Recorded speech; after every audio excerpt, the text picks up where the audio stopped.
Dear student, તો આપણે વિદ્યુત રસાયણની અંદર ગયા લેક્ચરની અંદર જોયું હતું ફેરાડેનો પ્રથમ નિયમ. એટલે કે આ ફેરાડેના પ્રથમ નિયમનો ઉપયોગ આપણે શેના માટે કરીએ છીએ કે વિદ્યુત વિભાજ્ય દ્રાવણની અંદર જે આપણે ધાતુનું ક્ષારનું જે દ્રાવણ લીધેલું છે એ ધાતુના ક્ષારના દ્રાવણમાંથી ધાતુ ઉત્પન્ન થાય છે. તો ધાતુ કેથોડ ઉપર જમા થાય છે અને ઋણ આયન એનોડ ઉપર જમા થાય છે. તો આપણને H2O2 કોઈ પણ ધાતુ એટલે કે સોડિયમ, મેગ્નેશિયમ, એલ્યુમિનિયમ, કોપર, ઝીંક આ બધી ધાતુ જે કેથોડ ઉપર મળશે એ કેથોડ ઉપર કેટલું વજન મળશે, કેટલા સમય માટે આપણે વિદ્યુત પ્રવાહ પસાર કરીએ છીએ એના ઉપર આધાર રાખશે. એક કેથોડ ઉપર જમા થતી ધાતુ કોના ઉપર આધાર રાખશે? એક તો વિદ્યુત પ્રવાહ કે જે આપણે પસાર કરીએ છીએ અને કેટલા સમય માટે પસાર કરીએ છીએ એના ઉપર પણ આધાર રાખશે. બીજું એની વાહકતા મતલબ ઇલેક્ટ્રોનમાં થતો ફેરફાર એના ઉપર પણ આધાર રાખશે. બરાબર છે. તો ફેરાડેના પ્રથમ નિયમ વિશે આપણે ચર્ચા કરી ચૂકેલા છીએ. હવે આજે આપણે જોઈશું ફેરાડેનો બીજો નિયમ. તો આગળ ચાલુ કરીએ આપણે ફેરાડેનો બીજો નિયમ.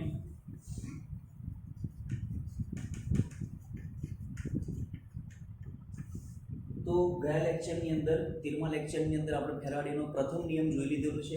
હવે આજે જોઈએ આપણે ફેરાડેનો બીજો નિયમ. બીજો નિયમ શું કહે છે કે જ્યારે બે કે તેથી વધુ વિદ્યુત વિભાજ્ય દ્રાવણને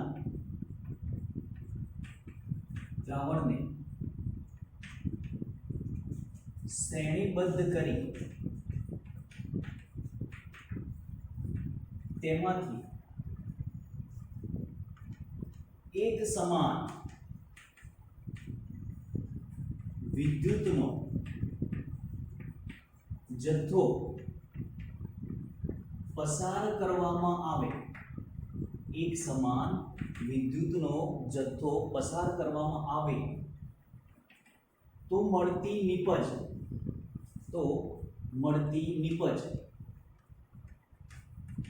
દરેક વિદ્યુત ધ્રુવ પર તેમના તુલ્ય ભારના સમપ્રમાણમાં હોય છે.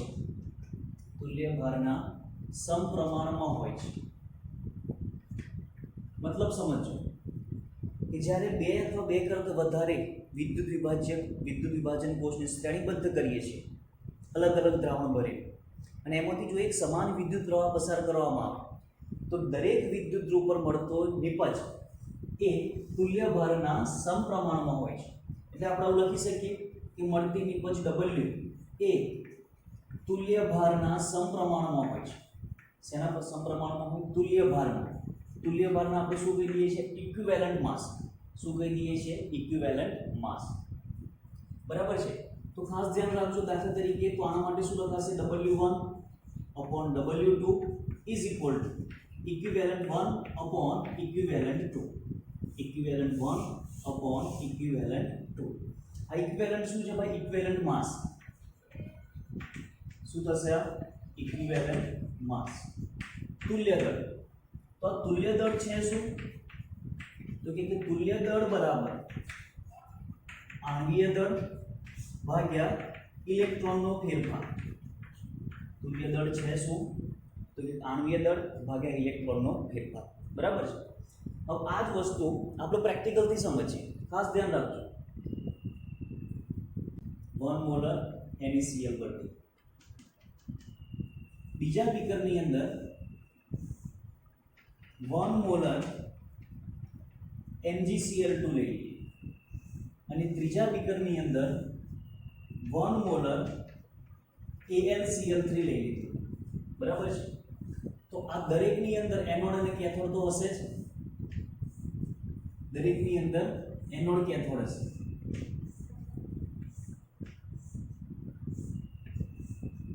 બરાબર છે. આ બધાને આપણે શ્રેણીબદ્ધ કરી દરેકમાંથી એક સમાન વિદ્યુતનો જથ્થો પસાર કરીએ છીએ. વિદ્યુતનો જથ્થો કેવો છે? બધામાં એક સમાન. ખાસ ધ્યાન રાખજો. વિદ્યુત પ્રવાહ અને આપવા સમય દરેક માટે કેવો છે? એક સમાન. તો અહીંયા આગળ કેથોડ ઉપર કોણ જમા થશે? સોડિયમ જમા થશે. અહીંયા આગળ કેથોડ ઉપર કોણ જમા થશે? મેગ્નેશિયમ. અને અહીંયા આગળ કેથોડ ઉપર કોણ જમા થશે? એલ્યુમિનિયમ જમા થશે. તો આના માટે આપણે પ્રક્રિયા લખીએ તો શું થશે? તો કે Na++ ઇલેક્ટ્રોન્સ gives Na. આના માટે શું થશે? Mg+2 electrons gives Mg. અને આના માટે શું થશે? Al+3 electrons gives aluminium. આના ઉપરથી શું કહી શકાય? તો કે 1 મોલ ઇલેક્ટ્રોન પસાર કરીએ આપણે તો 1 મોલ Na મળશે. 1 મોલ Na મળે. અહીંયા આગળ શું થશે? તો કે 2 મોલ ઇલેક્ટ્રોન થી આપણને શું મળશે? 1 મોલ Mg મળશે. અને અહીંયા શું મળશે? 3 મોલ ઇલેક્ટ્રોન પસાર કરતા આપણને 1 મોલ એલ્યુમિનિયમ મળશે. બરાબર છે? તો 1 મોલ ઇલેક્ટ્રોનનો મતલબ શું થાય? તો કે 96500 કુલમ. હવે 96500 કુલમની જગ્યાએ હું શું લખી નાખું છું? 1 ફેરાડે. શું લખી નાખીએ આપણે? 1 ફેરાડે. તો 1 ફેરાડે માંથી શું મળશે મને? 1 મોલ Na મતલબ 23 ગ્રામ Na. અહીંયા 2 મોલ ફેરાડે મતલબ 2 મોલ ઇલેક્ટ્રોન મતલબ 2 ફેરાડે. 2 ફેરાડે માંથી શું મળશે મને? 24 ગ્રામ મેગ્નેશિયમ. અને અહીંયા 3 ફેરાડે પસાર કરતા મને 1 મોલ એટલે કે 27 ગ્રામ 27 ગ્રામ શું મળશે મને? એલ્યુમિનિયમ મળશે. બરાબર છે? પરંતુ ત્રણે ત્રણની અંદરથી આવો વિદ્યુત પ્રવાહ કેવો પસાર કરીએ છીએ આપણે? એક સમાન. વિદ્યુતનો જથ્થો કેવો પસાર કરીએ? એક સમાન. દાખલા તરીકે 1 ફેરાડે. તો આ જો 1 ફેરાડે 23 ગ્રામ, તો આ શું આપી દેશે આપણને? 1 ફેરાડે 23 ગ્રામ જ આપશે. આ 1 ફેરાડે કેટલું આપશે? જો 2 ફેરાડે 24 તો 1 ફેરાડે કેટલું આવશે? 24/2 એટલે કે 12 ગ્રામ મેગ્નેશિયમ. અહીંયા શું મળશે મને? 1 ફેરાડે તો કે 27/3 એટલે કે 9 ગ્રામ એલ્યુમિનિયમ મળશે. તો આ જે છે આ શું થઈ ગયું? વિદ્યુતનો જથ્થો ત્રણે ત્રણની અંદર એક સમાન. 1 ફેરાડે 1 ફેરાડે 1 ફેરાડે. તો ત્રણે ત્રણની અંદર એક સમાન વિદ્યુત પ્રવાહ પસાર કરતા વિદ્યુતનો જથ્થો પસાર કરતા આ શું મને 23/1 24/2 27/3. તો આણ્વીય દળ ભાગ્યા ઇલેક્ટ્રોનમાં થતો ફેરફાર, આણ્વીય દળ ભાગ્યા ઇલેક્ટ્રોનમાં થતો ફેરફાર અને આણ્વીય દળ ભાગ્યા ઇલેક્ટ્રોનમાં થતો ફેરફાર. તો કેથોડ ઉપર અહીંયા કેટલી જમા થશે? 23 ગ્રામ. અહીંયા કેટલું જમા થશે? 12 ગ્રામ. અને અહીંયા કેટલું જમા થશે? 9 ગ્રામ. તો 9 ગ્રામ શું છે? તો કે આણ્વીય દળ ભાગ્યા ઇલેક્ટ્રોનમાં થતો ફેરફાર. અહીંયા 12 ગ્રામ શું છે? તો કે આણ્વીય દળ ભાગ્યા ઇલેક્ટ્રોનમાં થતો ફેરફાર. અહીંયા 23 ગ્રામ શું છે? તો કે આણ્વીય દળ ભાગ્યા ઇલેક્ટ્રોનમાં થતો ફેરફાર. એટલે કે મળતી નિપજ W એ ઇક્વિવેલન્ટ માસ પર આધાર રાખશે. મળતી નિપજ એ ઇક્વિવેલન્ટ માસ ઉપર આધાર રાખશે. એ રીતે અહીંયા પણ સેમ સમાન જથ્થો પસાર કરીએ તો આનો તુલ્ય દળ જેટલું જ હોય, અહીંયા પણ તુલ્ય દળ જેટલું જ મળશે આપણને. ક્લિયર? તો આના ઉપરથી કહી શકીએ કે મળતી નિપજ એ તુલ્ય દળના સમપ્રમાણમાં હોય છે. ક્લિયર? એટલે CuNO3 ટ્વાઇસ અને AlNO3 થ્રાઇસ ના જુદા જુદા વિદ્યુત વિભાજન કોષને શ્રેણીબદ્ધ કરી એક સમાન વિદ્યુત જથ્થો પસાર કરવામાં આવે તો એલ્યુમિનિયમ એ વિદ્યુત રૂપ પર 2.7 ગ્રામ જમા થાય છે. એલ્યુમિનિયમ કેટલું જમા થાય છે? 2.7 ગ્રામ. તો કોપર કેટલું જમા થાય? મતલબ 2 કોષ આપેલા છે. 2 કોષની અંદર એક કોષ પર કોપર જમા થશે કેથોડ ઉપર અને બીજા કોષની અંદર એલ્યુમિનિયમ જમા થાય. એલ્યુમિનિયમ કેટલું જમા થયું? 2.7. તો કોપર કેટલું જમા થાય? તો બંને કોષ શ્રેણીબદ્ધ કરેલા છે તો બંનેની અંદર વિદ્યુત જથ્થો પણ કેવો આવશે? એક સમાન. તો હું કહું સૂત્ર વાપરીશ W of copper છેદમાં weight of aluminum is equal to equivalent mass of copper છેદમાં equivalent mass of aluminum. તો મારે કોપર અને એલ્યુમિનિયમનું જો કોપરનું વેઇટ શોધવાનું છે, એલ્યુમિનિયમનું વેઇટ આપી દીધું આપણને 2.7 ગ્રામ. ઇક્વિવેલન્ટ માસ ઓફ કોપર અને ઇક્વિવેલન્ટ માસ ઓફ એલ્યુમિનિયમ શોધવાનું છે મારે. તો ઇક્વિવેલન્ટ માટે શું જોઈશે તમારે? તો આણ્વીય દળ ભાગ્યા ઇલેક્ટ્રોનમાં થતો ફેરફાર. તો કોપર માટે શું થશે? તો કે Cu+2 ઇલેક્ટ્રોન્સ gives copper. તો આના માટે વેલેન્સી ફેક્ટર કેટલો મળી ગયો આપણને? 2. ઇલેક્ટ્રોનમાં થતો ફેરફાર 2. હવે આના માટે મારે ઇક્વિવેલન્ટ માસ ઓફ કોપર શોધવું હોય તો શું શોધાશે? મોલર માસ 63.5/2. બીજું શું શોધીએ આપણે? તો કે Al+3 ઇલેક્ટ્રોન્સ gives એલ્યુમિનિયમ. તો વેલેન્સી ફેક્ટર કેટલો મળી ગયો મને? 3. તો આના માટે ઇક્વિવેલન્ટ માસ કેટલું થશે એલ્યુમિનિયમનું તો કે મોલર માસ કેટલું છે 27 ડિવાઇડેડ બાય 3 આ બંને વેલ્યુ મળી ગઈ મને આ વેલ્યુ મને આપી દીધી છે તો આ શોધી નાખો તો શું થઈ જશે W of copper is equal to equivalent mass of copper multiplied by weight of aluminium divided by equivalent mass of aluminium value મૂકી દઈએ equivalent mass of copper કેટલું થશે 63.5 divided by 2 છેદમાં મૂકી દઉં weight of aluminium કેટલું છે 2.7 multiplied by equivalent mass of aluminium 27 divided by 3 છેદનો છેદ અંશમાં કેલ્ક્યુલેશન કરીએ આપણે એન્ડ ઓફ ધ કેલ્ક્યુલેશન તમને આન્સર કેટલો મળશે 9.52 ગ્રામ કેટલો મળશે તમને 9.52 ગ્રામ તો સીધો આ રીતે આન્સર લખાઈ જાય ક્લિયર બે બીકર છે એટલે દ્રાવણને ભરેલા બે કોષને શ્રેણીબદ્ધ કરી એક સમાન વિદ્યુત જથ્થો પસાર કરવામાં આવે તો કોપર કેટલું મળે છે મને 1.6 ગ્રામ કોપર મળે છે તો Ni ધાતુ કેટલી ઉદ્ભવશે તો પહેલા આપણે આટલું જોઈ લઈએ Ni કેટલી મળશે મારે જોવું પડશે તો એના માટે મારે શું જોઈશે ઇક્વિવેલન્ટ જોઈશે તો કોપર માટે શું લખાશે Cu+2 ઇલેક્ટ્રોન્સ gives copper તો વેલેન્સી ફેક્ટર 2 તો આનો ઇક્વિવેલન્ટ માસ કેટલો મળી ગયો મને ઇક્વિવેલન્ટ માસ ઓફ કોપર કેટલું મળી ગયું 63.5 ડિવાઇડેડ બાય 2 મળી ગયું ઓકે બીજું શું જોઈશે મને તો કે નિકલ માટે તો Ni+2 ઇલેક્ટ્રોન gives Ni તો આનો વેલેન્સી ફેક્ટર 2 તો ઇક્વિવેલન્ટ માસ કેટલું મળી ગયું મને નિકલનો equivalent mass of nickel is equal to 58.7 divided by 2 weight of copper આપી દીધું છે તો સૂત્ર વાપરીએ આપણે કે weight of copper upon weight of nickel is equal to equivalent mass of nickel copper છેદમાં ઇક્વિવેલન્ટ માસ ઓફ નિકલ બરાબર વેટ ઓફ કોપર આપી દીધું છે આપણને તો સૂત્ર શું બની જશે weight of nickel is equal to આ ઉપર જશે તો અહીં આગળ જતું રહેશે weight of copper into equivalent mass of nickel છેદમાં equivalent mass of copper value મૂકી દઈએ આપણે વેટ ઓફ કોપર કેટલું છે 1.6 equivalent mass of nickel 58.7 divided by 2 58.7 divided by 2 equivalent mass of copper તો 63.5 ડિવાઇડેડ બાય 2 63.5 ડિવાઇડેડ બાય 2 છેદનો છેદ અંશમાં cancel end of the calculation answer તમને મળશે 1.47 ગ્રામ 1.47 ગ્રામ શું મળશે તમને નિકલ મળશે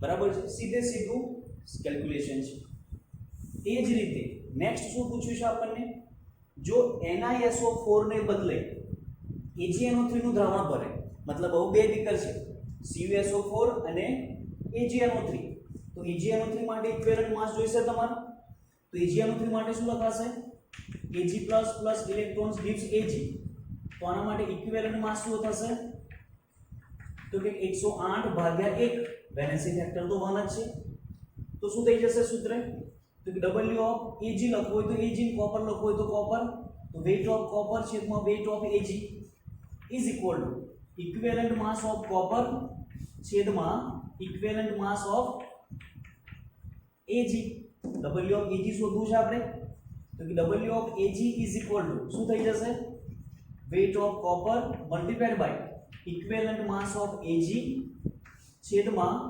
ઇક્વિવેલન્ટ માસ ઓફ કોપર બરાબર છે તો weight of copper 1.6 multiplied by equivalent mass of Ag 108 multiplied by equivalent mass of copper 63.5 multiplied by 2 તો તમને આન્સર કેટલો મળશે આનો 5.44 ગ્રામ કેટલો મળશે 5.44 ગ્રામ આ શું મળી ગયું આપણને Ag મળશે બરાબર છે તો આ રીતે આપણે સીધે સીધા ક્વેશ્ચન કરી શકીએ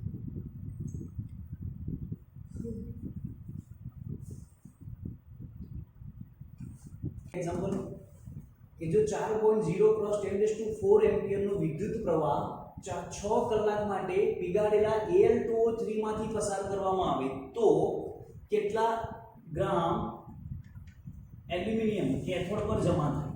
તો પહેલા શું કરીશું, આપણે પ્રક્રિયા લખી નાખીશું કે Al+3 ઇલેક્ટ્રોન્સ gives એલ્યુમિનિયમ. તો મને આના ઉપરથી શું મળી ગયું, વેલેન્સી ફેક્ટર 3 મળી ગયું. વેટ જ પૂછ્યું છે, સિમ્પલ. તો ફેરાડેનો પ્રથમ નિયમ W આણ્વીય દળ multiplied by IT upon valency factor multiplied by 96500. જો એક જ કોષ આપેલો છે, બરાબર. તો આણ્વીય દળ, એલ્યુમિનિયમનો આણ્વીય દળ તો આપણને ખબર છે 27I 4 × 10⁴ T. 6 કલાક, કલાકનું મિનિટમાં અને મિનિટનું સેકન્ડમાં. Valency factor 3 multiplied by 96500. Clear? તો સીધું આપણને વેટ મળી જશે. વેટ કેટલું મળશે આપણને? 8.058 ×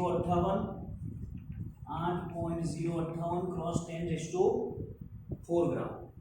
બરાબર છે? કેલ્ક્યુલેશન કરી જજો, એ ભૂલ ના હોય. ક્લિયર? ઓકે. હવે આ એક્ઝામ્પલ જોઈએ, સમજો કે વિદ્યુત વિભાજક કોષમાં પસાર કરેલા વિદ્યુત જથ્થા દ્વારા STPA મતલબ પ્રમાણિત પરિસ્થિતિ આપી દીધી, 560 ml O2 ઉદ્ભવે છે. તો આપણને ખબર હોવી જોઈએ કે O2 કઈ જગ્યાએ મળશે મને? એનોડ ઉપર. O2 કઈ જગ્યાએ મળે મને? એનોડ ઉપર. તો કેટલું ચાંદી ઉદ્ભવે? ચાંદી મતલબ Ag. તો Ag કઈ જગ્યાએ ઉત્પન્ન થશે? કેથોડ ઉપર. તો મને O2 આપી દીધેલો છે, કેથોડ ઉપર Ag શોધવાનું છે. એક જ બીકર છે, તો જથ્થો જે વિદ્યુતનો જથ્થો જે પસાર થવાનો એ તો સમાન જ થવાનો. તો ઉત્પન્ન થતી નિપજ એ કોના સમપ્રમાણમાં હોય? એના તુલ્ય દળના સમપ્રમાણમાં. બરાબર છે? ઓકે. તો પહેલા આપણે શું કરીએ? O2 માટે જોઈ લઈએ, પછી આપણે Ag ની ગણતરી કરીએ. તો પહેલા O2 માટે શું થશે? તો O2 ક્યારે ઉત્પન્ન થતું હશે? જો પાણી હશે તો. ક્લિયર? તો પાણી માટે શું લખીશું આપણે? પાણી માટે શું લખીશું એનોડ ઉપર? તો કે 2H2O gives O2 + 4H + 4 electron. આપણે શું કરતા હતા? H2 gives 1/2 O2 કરતા હતા. અહીં આગળ મેં શું કર્યું? 4H + 4 ઇલેક્ટ્રોન આ કરી દીધું. હવે 4 ઇલેક્ટ્રોન છે, તો બેલેન્સિંગ ફેક્ટર કેટલો મળી ગયો મને? 4 મળી ગયો. બેલેન્સિંગ ફેક્ટર કેટલો મળી ગયો મને? 4. તો તુલ્ય દળ કેટલું મળી ગયું મને? તો તુલ્ય દળ = molar mass divided by balancing factor. તો મોલર માસ કેટલું હોય O2 નું? 32 ભાગ્યા બેલેન્સિંગ ફેક્ટર 4. એટલે તુલ્ય દળ કેટલું મળી ગયું મને? 8 તુલ્ય ભાર મળી ગયો. O2 માટે કેટલો મળી ગયો? 8 મળી ગયો. બરાબર છે? ઓકે. O2 માટે આટલું તો મળી ગયું મને, પણ મારે વેટ આપેલું છે? વેટ નથી આપ્યું. તો શું આપેલું છે? 560 ml આપેલું છે. તો મારે ml નું શેમાં કન્વર્ટ કરવું પડશે? વેટમાં કન્વર્ટ કરવું પડશે.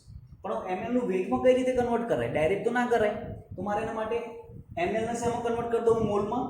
તો મોલ બરાબર શું થાય? તો કે મોલ = આપેલા લીટર ભાગ્યા 22.4.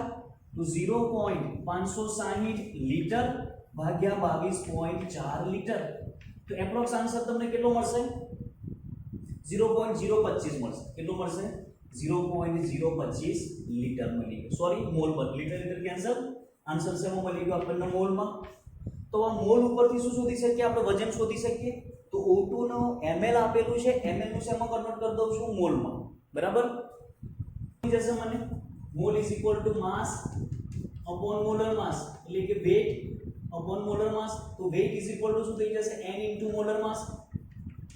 ઓકે. મોલ કેટલા મળી ગયા? 0.025 અને આણ્વીય દળ કેટલું મળીશું આપણને? 32. તો આન્સર કેટલો મળશે મને? એપ્રોક્સ 0.8 ગ્રામ. કેટલો મળશે મને? 0.8 ગ્રામ. તો આ કોનું વેટ મળી ગયું મને? O2 નું મળી. હવે આનું વેટ શોધવાનું છે, તો આનું ઇક્વિવેલન્ટ લઈ લઉં. કેથોડ ઉપર કઈ પ્રક્રિયા થાય? તો કે કેથોડ ઉપર Ag+ ઇલેક્ટ્રોન્સ gives Ag. તો આના ઉપરથી મને શું મળી ગયું? Balancing factor = 1. તો ઇક્વિવેલન્ટ કેટલું મળી ગયું? 108 ભાગ્યા 1. તો 108 મળી ગયો. તો એક જ વિદ્યુત વિભાજ્યની અંદર વિદ્યુત પ્રવાહ તો કેવો પસાર થવાનો? સમાન જ. તો હું આ સૂત્ર વાપરી શકું હવે કે weight of Ag upon weight of O2 is equal to equivalent of O2 Ag upon equivalent of O2.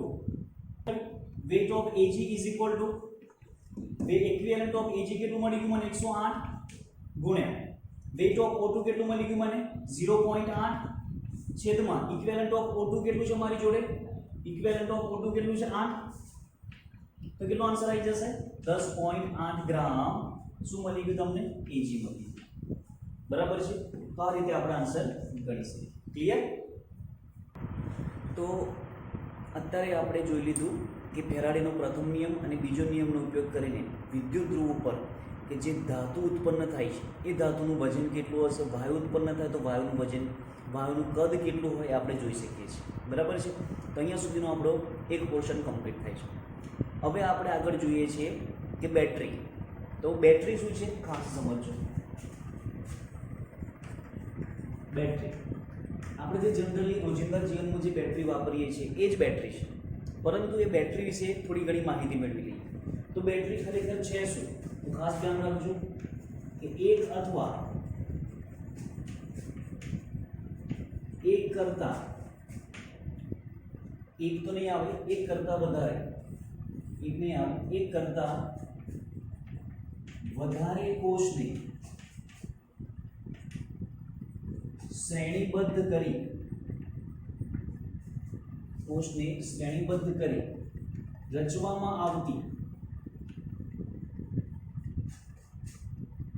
આવતો પદાર્થ એને શું કરી દઈશું આપણે બેટરી જ્યારે બે અથવા બે કરતાં વધારે કોષને શ્રેણીબદ્ધ કરી જોડી દેવામાં આવે તો શું બનાવી દેશે બેટરી બનાવી દેશે બેટરી મુખ્યત્વે બે પ્રકારની છે પહેલી બેટરી છે પ્રાથમિક બેટરી અને બીજું છે દ્વિતીયક બેટરી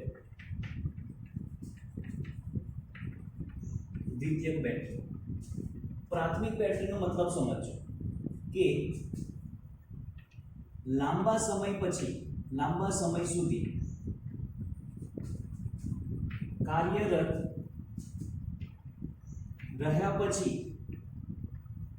મૃત પડેલા એટલે કે બંધ થઈ ગયેલા મૃત પડેલા કોષને પુનઃજીવિત કરી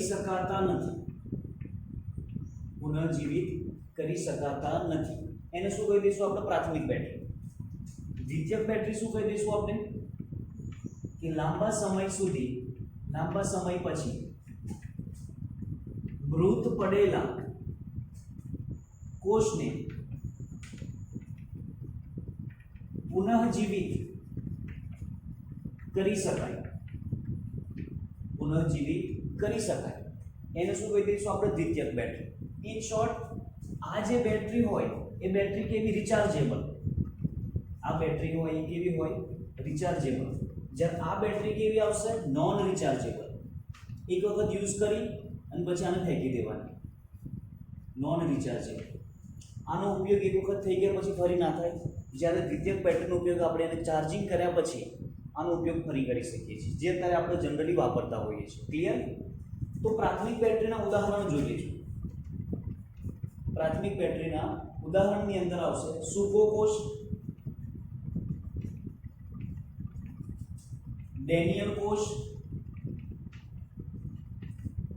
સૂકો કોષ ડેનિયલ કોષ આલ્કલાઇન સૂકો કોષ અને મર્ક્યુરી કોષ અને આવશે મર્ક્યુરી કોષ બીજા બધા પણ છે બરાબર છે અહીંયા આગળ લઈશું આપણે નિકલ કેડમિયમ કોષ લેડ સંગ્રાહક કોષ અને લિથિયમ આયન સંગ્રાહક કોષ બરાબર છે તો આ દ્વિતીયકના ઉદાહરણ છે અને આ પ્રાથમિકના ઉદાહરણ છે ક્લિયર તો આપણે વન બાય વન પહેલા પ્રાથમિક કોષ વિશે જોઈ લઈએ ત્યારબાદ દ્વિતીયક વિશે જોઈએ ઓળખવામાં આવે છે લેક્લાન્સી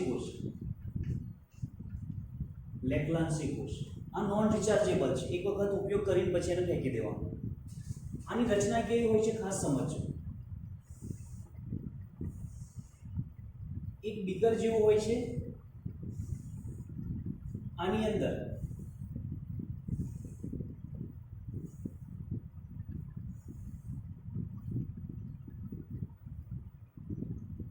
એક આ ગ્રેફાઇટનો સળિયો હોય નિષ્ક્રિય, અને આ જે પાત્ર ખરું એ ઝીંકનો હોય.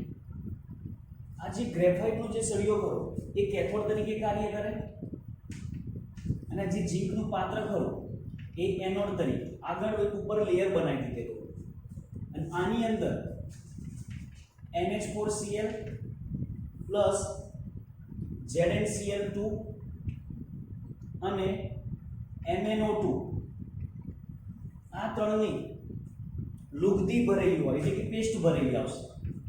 આ ત્રણની શું કરવામાં આવે છે? પેસ્ટ ભરવામાં આવે છે. ફરી ધ્યાન રાખજો, લેક્લાન્સ એટલે કે સૂકા કોષની અંદર કેથોડ તરીકે ગ્રેફાઇટ, એનોડ તરીકે ઝીંક અને વિદ્યુત વિભાજ્ય તરીકે ZnCl2 NH4Cl અને MnO2 ની પેસ્ટ ભરેલી હોય છે. MnO2 ની શું ભરેલી હોય છે? પેસ્ટ ભરેલી હોય છે. ક્લિયર? આની અંદર પ્રક્રિયા કઈ રીતની થાય છે તો ખાસ સમજજો. કેથોડ ઉપર શું થતું હશે તો કે NH4+1 plus MnO2 plus 2 electron, આ ત્રણે ત્રણ એકબીજા સાથે પ્રક્રિયા કરી MnOOH thrice OH thrice plus OH-1 અને NH3 વાયુ ઉત્પન્ન કરે. જ્યારે કેથોડ ઉપર કઈ પ્રક્રિયા થતી? એનોડ ઉપર Zn માંથી Zn+2 બને છે. Zn માંથી Zn+2 2 ઇલેક્ટ્રોન બને છે. તો જે એનોડ ઉપર ઓક્સિડેશન અને કેથોડ ઉપર શું થાય છે? રિડક્શન. તો પહેલા તો 2 ઇલેક્ટ્રોન કેન્સલ થઈ જશે. તો નેટ સેલ રિએક્શન શું થશે? આ સમીકરણ આપણે યાદ જ રાખવા પડે, બરાબર છે? તો શું થશે net cell reaction? Zinc in form of solid plus NH4 plus from aqueous plus MnO2 માંથી શું બનશે? Zn+2 plus MnOOH-1 plus NH3 વાયુ સ્વરૂપે મને મળશે.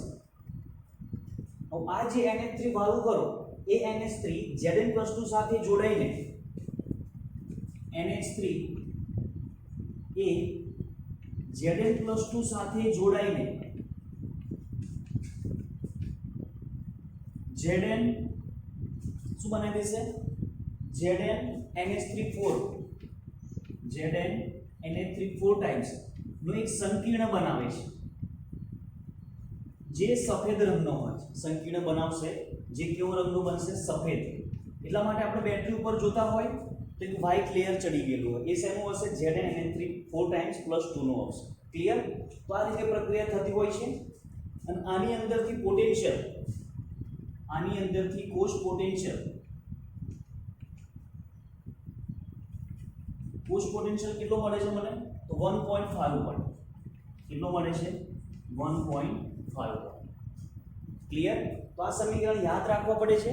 એક્ઝામની અંદર આ સીધા સમીકરણ પૂછાય છે કે લેક્લાન્સી કોષની અંદર કેથોડ ઉપર કઈ પ્રક્રિયા થાય છે, એનોડ ઉપર કઈ પ્રક્રિયા થાય છે, અથવા તો એનોડ અને કેથોડ પરની પ્રક્રિયા લખો અને કુલ પ્રક્રિયા પણ સમજાવો. તો આ રીતે ખાસ ધ્યાન રાખજો.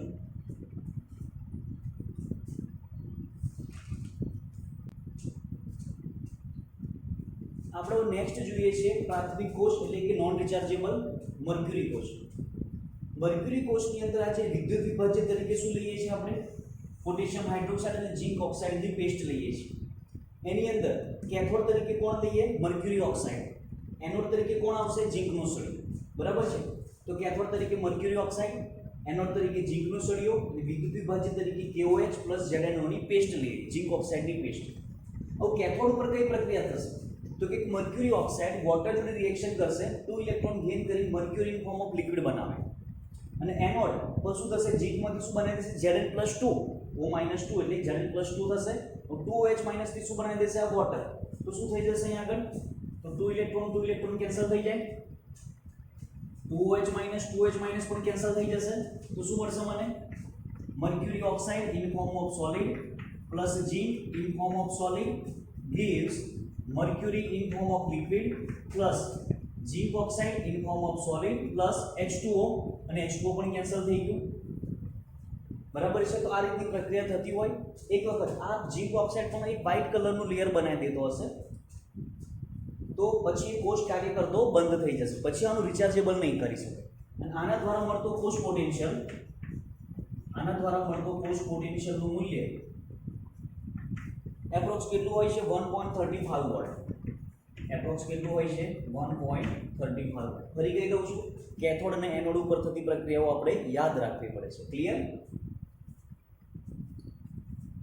સંગ્રાહક કોષ હવે લેડ સંગ્રાહક કોષ એ દ્વિતીયક બેટરીનો પ્રકાર છે એટલે કે રિચાર્જેબલ છે બરાબર છે તો એની રચના જોઈ લઈએ કે શ્રેણીબદ્ધ કોષ કરેલા છે મેં એનોડ કેથોડ મૂકેલા છે PbO2 કેથોડ તરીકે લીધેલો છે અને Pb એનોડ તરીકે લીધેલો છે અને અહીંયા આગળ વિદ્યુત વિભાજ્ય દ્રાવણ તરીકે મંદ 38% H2SO4 એટલે કે મંદ H2SO4 નું દ્રાવણ ભરેલું છે તો કેથોડ તરીકે શું લીધેલું છે Pb ની પટ્ટી છે પરંતુ એના ઉપર કોનું લેયર ચડાયેલું છે PbO2 અને એનોડ તરીકે કોની પટ્ટી છે Pb ની એટલે કે લેડની પટ્ટી છે અને વિદ્યુત વિભાજ્ય તરીકે મંદ H2SO4 નું દ્રાવણ છે હવે જ્યારે ડિસ્ચાર્જિંગ મતલબ જે વખતે આપણે એનો યુઝ કરીએ છીએ બેટરીનો આપણે જે વખતે યુઝ કરતા હોય એ વખતે એનોડ અને કેથોડ ઉપર પ્રક્રિયા થાય છે તો એનોડ તરીકે કોણ છે Pb અને આપણને ખબર છે કે એનોડ ઉપર શું થાય ઓક્સિડેશન તો Pb માંથી શું થશે Pb+2 થાય Pb+2 છે 2 થશે ને SO4 - 2 એટલે Pb+2 દ્રાવણમાં રહેલા SO4 - 2 સાથે જોડાય Pb માંથી શું બનવાનું Pb+2